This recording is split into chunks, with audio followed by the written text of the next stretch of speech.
Australia's pandemic exit strategy. The Prime Minister unveils a four-part plan out of the pandemic, including cuts to international arrivals.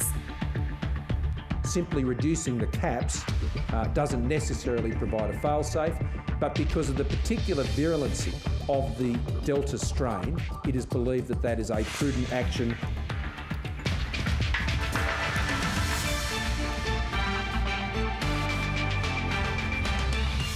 Lockdowns lift in WA, the Northern Territory and parts of Queensland, except for Brisbane and Moreton Bay. New South Wales residents urged to stay at home as the number of new coronavirus cases hits 31. And small business owners denied insurance payouts for COVID-related losses take on the industry in a class action suit. Hello, welcome to ABC News. I'm Karina Carvalho. The nation's leaders have unveiled a pathway out of the pandemic that will see COVID-19 eventually treated like the flu. The four-stage plan outlines how Australians will regain their freedoms as more and more people are vaccinated. Some details are still to come, and there's a catch: a drastic reduction in the number of Australians allowed to return home from overseas. Scott Morrison's been locked away at the Lodge. Morning, Prime Minister. How was your time in quarantine? While half the nation's gone into lockdown. I know the country is very much keen for us to chart that way out of where we are. On that point, he's got the agreement of the states. National Cabinet settling on a plan to move to a post-pandemic future. A new deal for Australians today to get us to the other side. It starts with a halving of international arrivals. From the 14th of July, the cap will fall from 6,070 to 3,035 passengers a week. The dramatic reduction, a demand of the Labor states to reduce the risk of the highly infectious Delta strain being imported. Our hotels are stretched. We are basically at capacity. Bringing less people home doesn't mean you're not going to have outbreaks.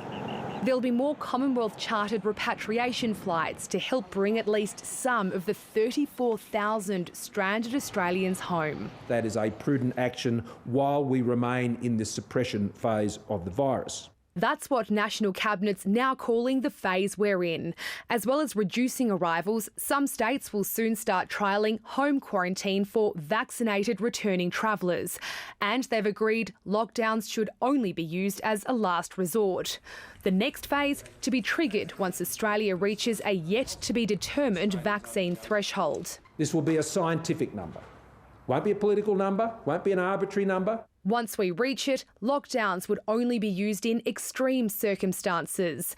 Vaccinated Australians would gradually become exempt from border closures and restrictions, and the cap on international arrivals would be restored to current levels, with larger caps for vaccinated arrivals. The Prime Minister's hoping we'll get there early next year, but... Let me be clear. You don't lightly start changing these settings. Lockdowns would finally be a thing of the past once we enter Phase C, when vaccinated Australians will no longer be subject to any COVID restrictions, and they'll be allowed to travel overseas again without having to get an exemption. They'll also get home more easily, the international arrivals cap to be abolished for vaccinated travellers. Then comes the final phase, a return to life as we knew it, where the cap on arrivals is scrapped altogether and returning travellers will no longer have to quarantine regardless of their vaccination status. The pathway we have agreed today, I think, gives all Australians encouragement. I hope today's a turning point. I'm somewhat stunned that 18 months into a pandemic, we're going to start developing a plan. With millions of Australians still locked down or subject to restrictions, the plan's designed to provide some certainty and hope that there is light at the end of the tunnel. It doesn't contain any firm dates or targets. That detail is still to come, and its success will largely depend on how the vaccine rollout goes from here. We've made it very clear today what's on the other side. You get vaccinated and we get there, and this all changes. Thanks very much, everyone. One key figure that was missing today was the vaccine target number. The Prime Minister says a figure will be provided based on the best scientific evidence available. Medical reporter Sophie Scott spoke to some health experts to find out what that target could be. We're open one moment, shut the next. Holidays are possible, then suddenly they aren't. To return to a somewhat normal way of life, getting our vaccine rate up is now key. But it's not clear what percentage of Australians need to get a shot for restrictions to ease. What we probably will need is at least 50% of people twice over vaccinated. That would be a minimum, in my opinion. Some health experts believe vaccination rates need to be even higher, at around 85%. Either way, getting to those levels is going to take a while. We've just reached 1 million doses per week. That's great, but still not enough. We need to be at 1.5 million doses per week for the next 6 to 8 weeks. And then we need to accelerate even more to 2.3 million doses per week to get everyone offered vaccination by Christmas. Elsewhere, a variety of strategies are in place. Singapore has crossed the 50% mark, but still has tight border controls. South Korea hasn't yet hit 30% and just eased restrictions on fully vaccinated people entering the country. The UK has one of the highest vaccination rates at over 60%.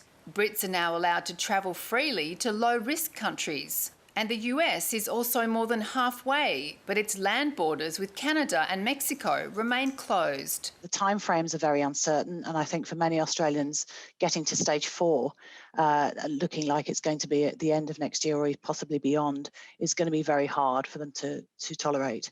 Current vaccines are effective against most strains of COVID, including the Delta strain. UK researchers found that it's more than 90% effective in stopping people ending up in hospital with the virus. The virus still has a high mortality rate, but variants could be getting milder and more manageable. As they adapt to humans, they get more and more transmissible, but they also can become less and less severe. Health authorities will now nut out exactly what the vaccination rates for the different phases will be. For most Australians, the change back to a more open society can't come soon enough. And today's roadmap gives us the best glimpse yet of when and what that could look like.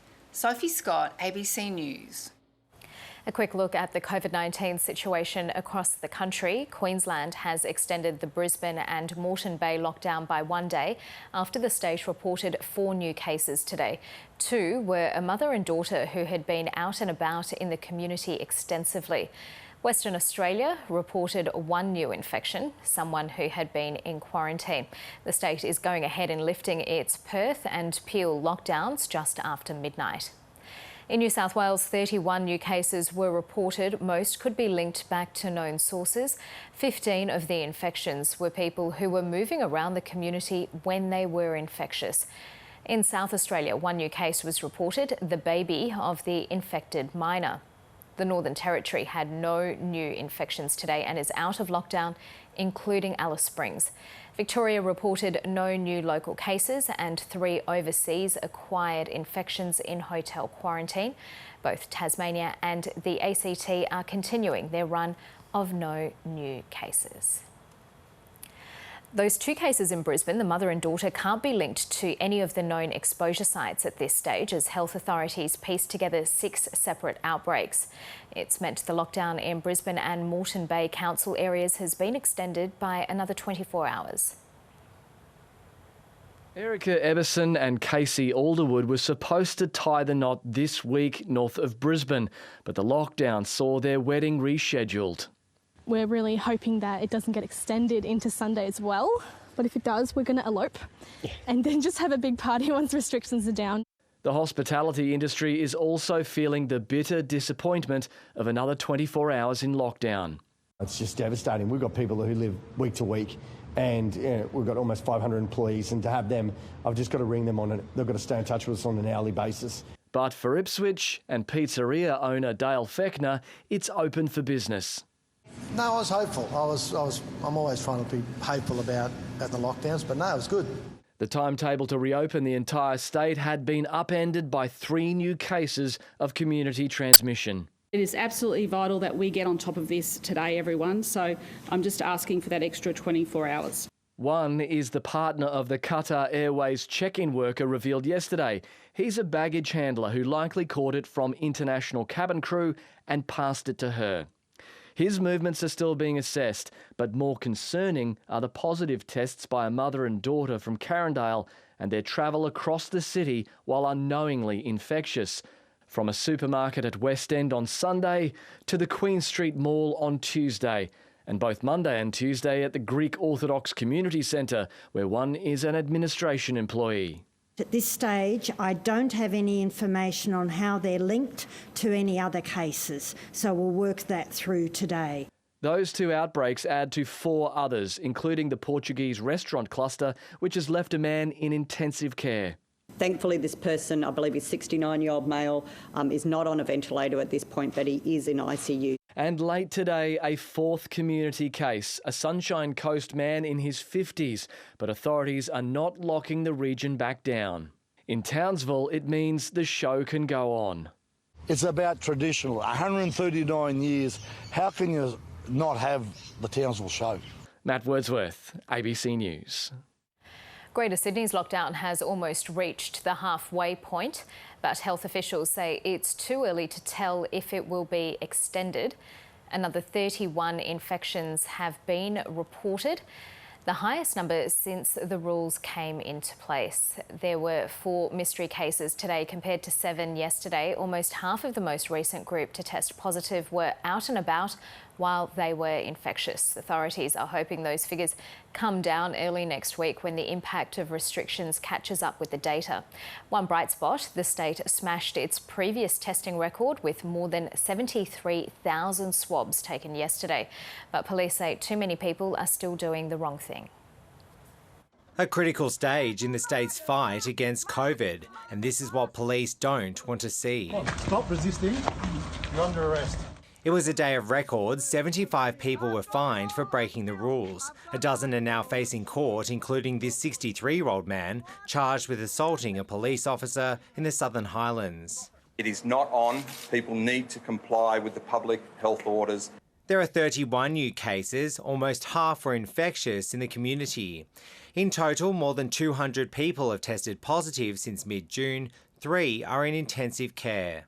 The best chance we have for coming out of the lockdown as quickly as possible is going to be if we see a turn in those numbers. And not these ones. More than 73,000 tests were taken. That's the most ever. The next few days are critical because we know that what we're doing until this point in time is mopping up in the last few days leading into the lockdown. A cloud lingers over whether the lockdown will be lifted next Friday.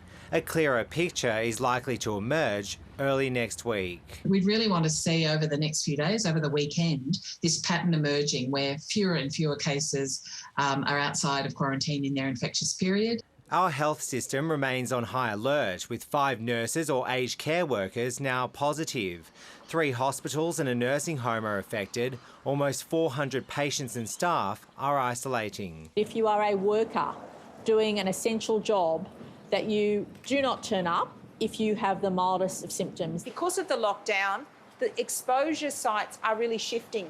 From cafes and restaurants and even hairdressers to a growing number of shopping centres, among them Coles Supermarket in Bondi Junction's Eastgate. This swim school in Bankstown, another hotspot. A person who didn't know they were infectious visited this vaccination hub here at Olympic Park on Tuesday. Close contacts are now isolating despite the scare. Hundreds are still lining up to get their shot. Mark Reddy, ABC News, Sydney.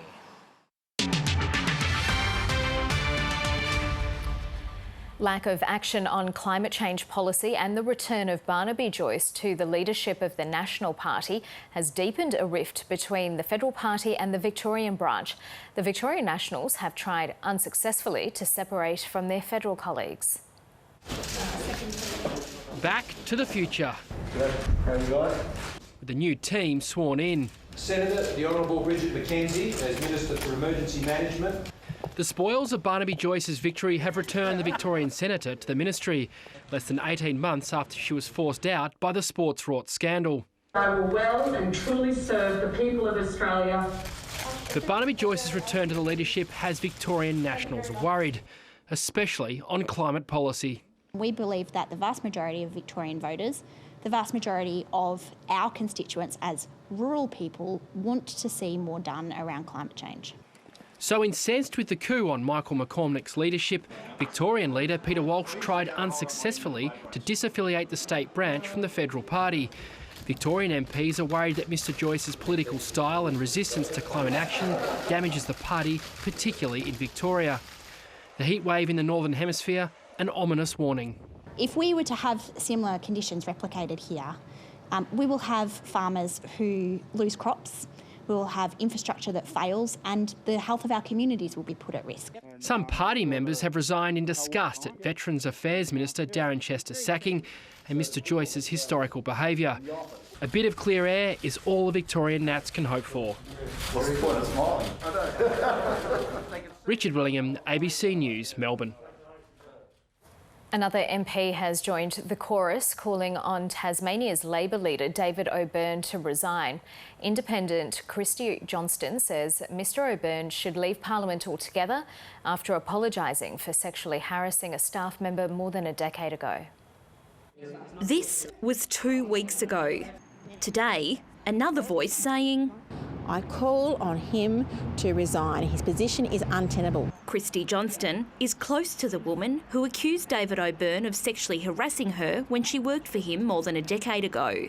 The Labor leader has apologised to the complainant and stepped down pending investigation. His political future is up in the air. We have an internal process on matters of any complaints which are made.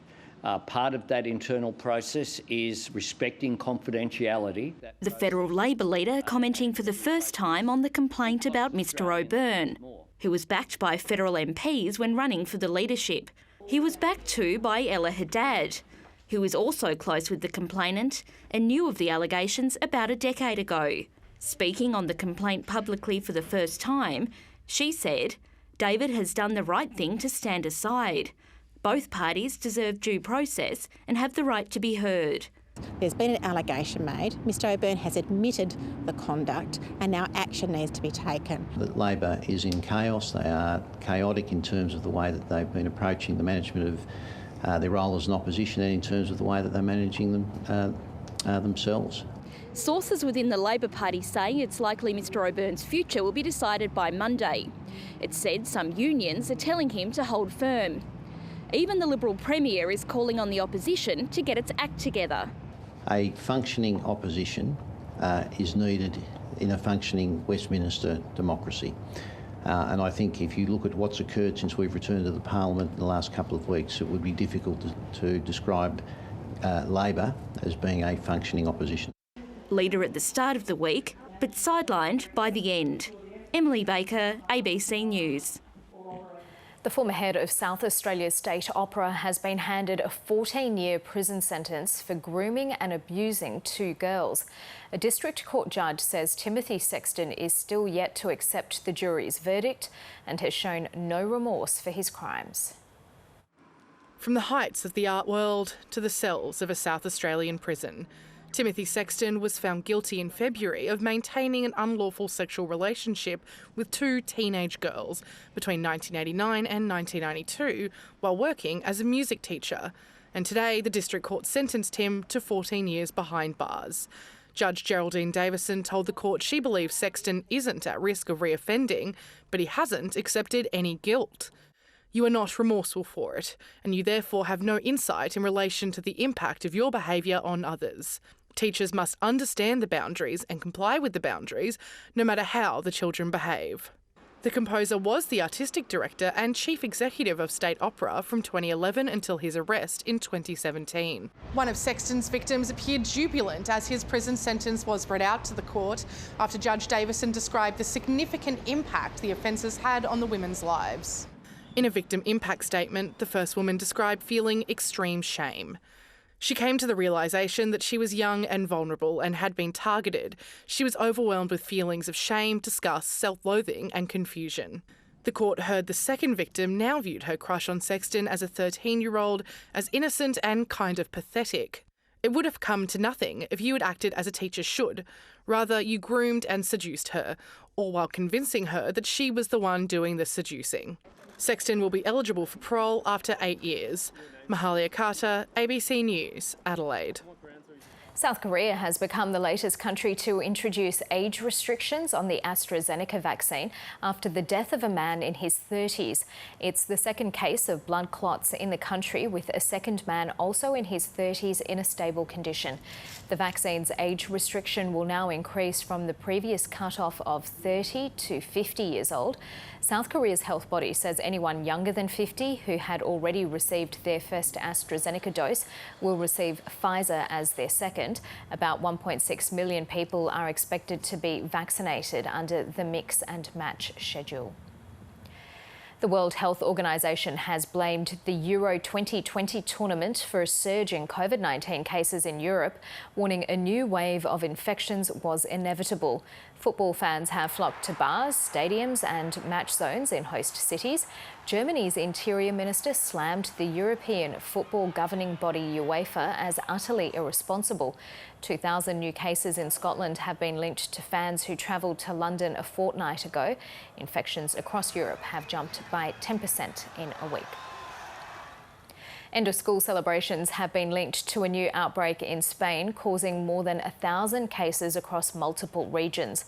Hundreds of students were put into enforced quarantine on Mallorca, just as restrictions were lifted to allow British tourists to flock to the island resort.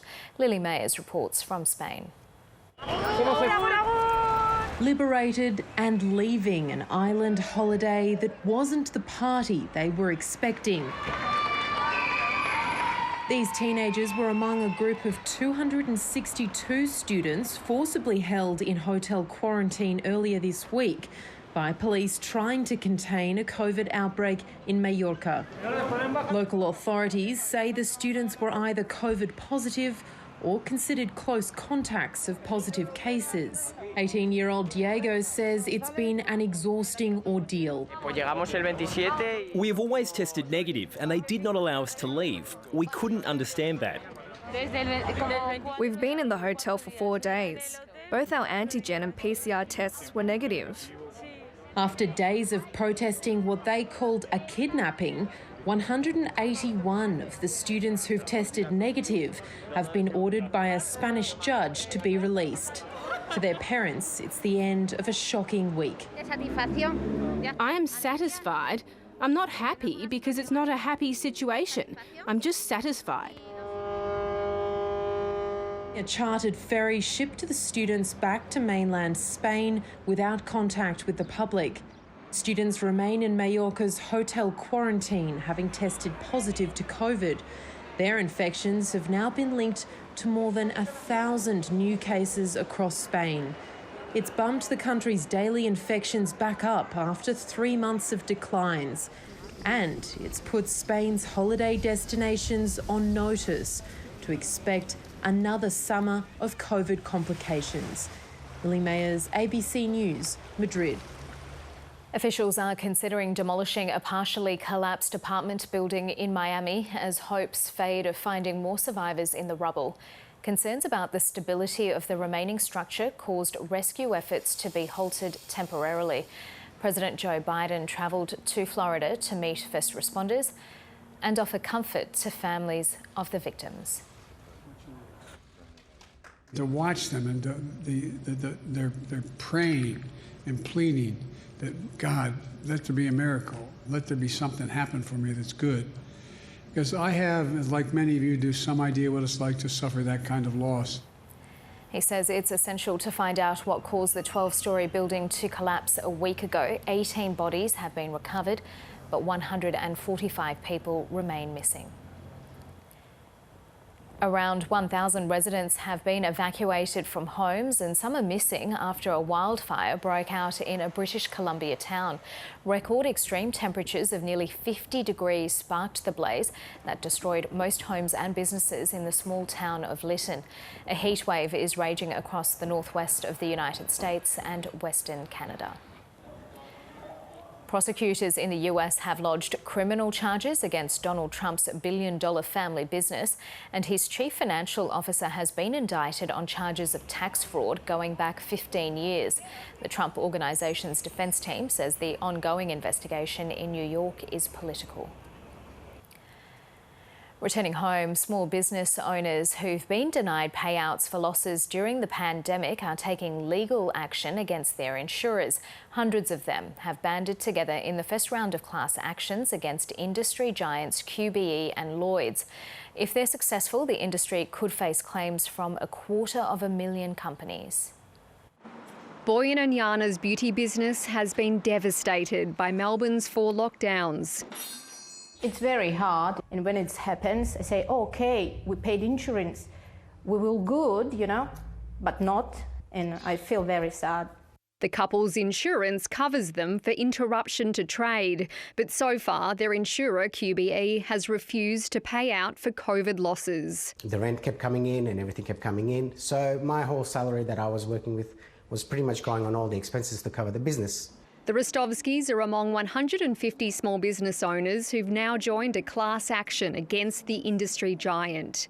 We are fighting and we are taking every day as it comes. We don't have an army of people reading through policies. 250,000 businesses had these sorts of policies when COVID hit.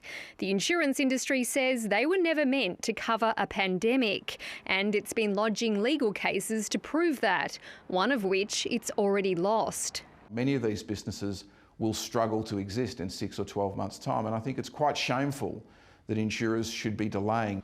The lead lawyer in the class action against QBE is also lodging a second against global giant Lloyd's. That's on behalf of devastated local jewellery retailers who are still chasing payouts. We're here to see justice, and we're here to see that small businesses are protected for the insurance that they paid for. Neither QBE nor Lloyd's would comment on the class actions. The Insurance Council of Australia wouldn't either, but it says that businesses that join lawsuits will waste money on legal fees, and they should go through the financial regulator. The Rostovskis know it's a long road ahead. It's a never-ending battle, and I don't know if anything will eventuate out of it. A battle has turned ugly. Amelia Terzon, ABC News. To finance documents show Treasury didn't examine what would happen when billions of dollars in stimulus was removed from the economy. Here's Daniel Ziffer.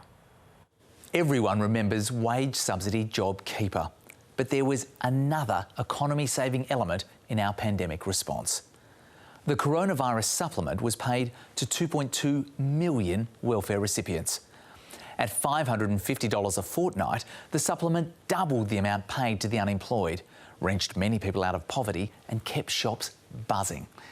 It cost $1.2 billion a fortnight. It was cut in half, cut further, and then stopped altogether in March. That's a lot of money. But a Freedom of Information request to Treasury revealed there was no analysis of the impact of withdrawing all of that cash from Australia's poorest people and the economy, because it was only ever intended to be temporary. That's certainly true. The reality is there will be an impact. It's not directly linked, but here's retail spending this year. Key US index, the S&P 500, a basket of America's biggest 500 companies, just wrote its 6th record close. Our market's buoyant too.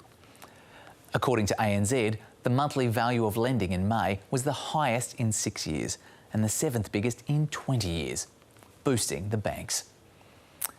We keep shipping iron ore and people keep buying it at near record high prices. Currencies against our dollar going nowhere fast. And that's finance. Time for a check of the weather now. Here's